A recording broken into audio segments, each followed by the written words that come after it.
కొత్తగా రాజకీయాల్లోకి వచ్చినా తనకు రాజకీయం కొత్త కాదు అని ఆయన నిరూపిస్తున్నారా? లేదంటే నిజంగానే ఆ అధికార పార్టీ నాయకుడికి ప్రోటోకాల్ ఉల్లంఘన జరిగిందా?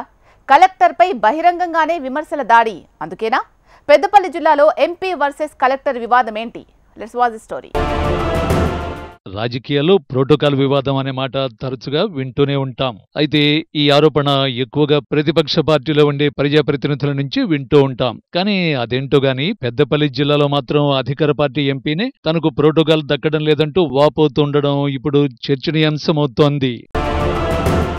పెద్దపల్లి ఎంపీ గడ్డం వంశీకృష్ణ, తాత గడ్డం వెంకటస్వామి, తండ్రి వివేక్, పెదనాన్న వినోద్కు తగ్గ తనయుడిగా రాజకీయాల్లోకి అడుగుపెట్టాడు వంశీ.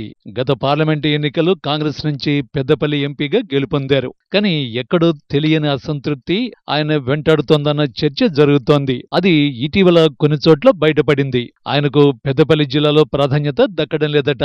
ఇటీవల పెద్దపల్లిలో ముఖ్యమంత్రి సభలోనే తన అసంతృప్తిని వ్యక్తం చేసిన ఎంపీ ఇప్పుడు ఏకంగా మీడియా ముందే తన ఆవేదనను వెళ్లగక్కడంతో పెద్దపల్లి ప్రోటోకాల్ పాలిటిక్స్ ఇప్పుడు చర్చనీయాంశంగా మారాయి.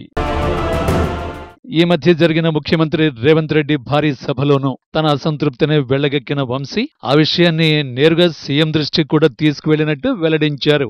అయితే ఇప్పుడు ఆయన కలెక్టర్ కోయ హర్ష తీరుపై అగ్గి మీద గుగ్గిలమవుతున్నారు. అధికారికంగా నిర్వహించాల్సిన వెంకటస్వామి వర్ధంతి వేడుకల్ని ఎందుకు చేయలేదని ప్రశ్నిస్తున్నారు. అది దళిత జాతిని అవమానించినట్టే అంటున్నారు. తాను కలుపుకొని పోదామని ప్రయత్నిస్తున్న కలెక్టరే ఎందుకో వివక్ష కనబరుస్తున్నారంటున్నారు ఎంపీ వంశీ. తనకు కనీస ప్రోటోకాల్ కల్పించడం లేదని, ఎలాంటి ప్రభుత్వ కార్యక్రమాలు జరిగినా కనీసం తనను పిలవడం లేదని ఆరోపిస్తున్నారు. అసలు కలెక్టర్ వెనుక ఎవరున్నారనేది తేలాలంటూ కొత్త ట్విస్టును ముందుకు తెచ్చారు వంశీ.